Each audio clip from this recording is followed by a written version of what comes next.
guys, this is Wilson Cole, and I'm president of Adams, Evans & Ross, and also of Backdoor Hiring Solutions. And I want to spend a moment talking to you about jurisdictional clauses. And let me kind of give you an overview from a collection standpoint that there's reasons to have a jurisdictional clause in there, even from a collection standpoint. But there's also reasons outside of a jurisdictional or out of a collection issue why you may want to have a jurisdictional issue in there or jurisdictional clause. So if your attorney says, nope, I really think that you need to have a jurisdictional clause in there, then certainly follow your attorney's advice. But I want you to have full view over part of the problem that you're going to run into from a collection standpoint and getting them sued on a contingency basis.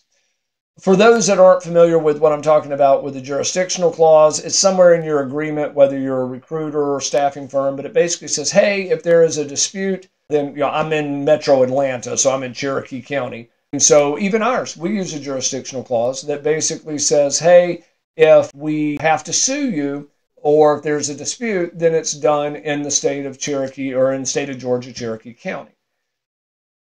The problem that recruiters run into from a collection standpoint, and there's the workaround that we use. Let's say you're in California, your debtor's in Florida.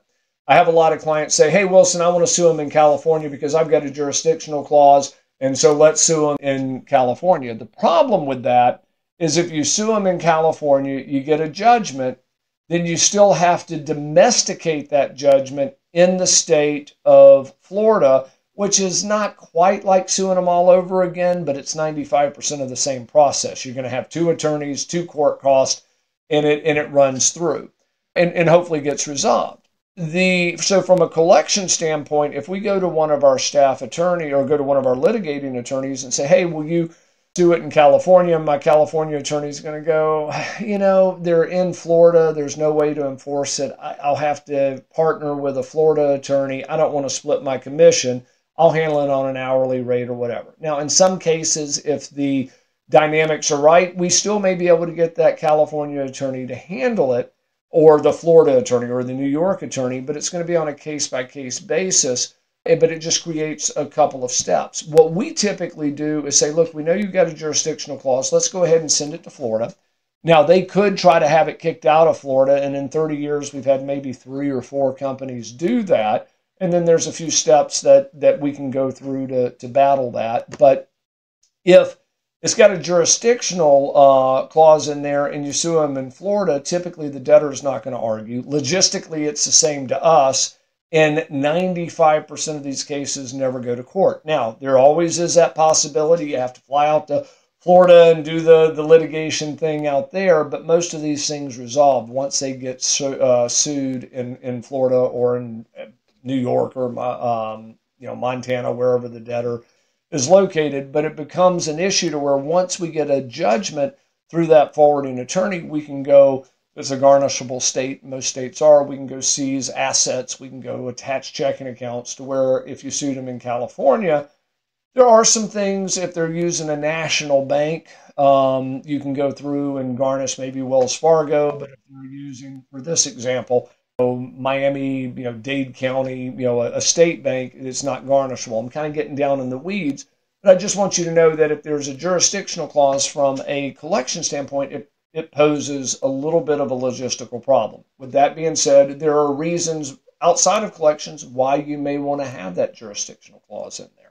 So check with your local attorney, and if your local attorney says, hey, you know what, we've got a jurisdictional clause in there, we want to keep it, then that's fine. Go ahead and keep it in there, and then we can kind of do it on a case-by-case basis if we have to send it out, how you want to handle it, whether you sue in your home state or if we sue in the debtor's home state.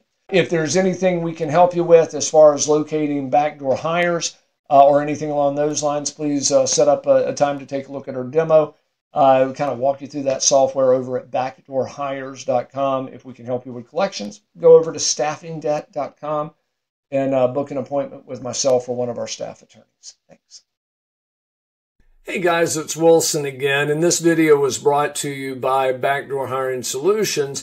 And if you like the content, make sure that you click the like button, and also if you want to receive additional videos, then please make sure to subscribe to our channel. If you'd like to learn more about our software, please visit our website at backdoorhires.com.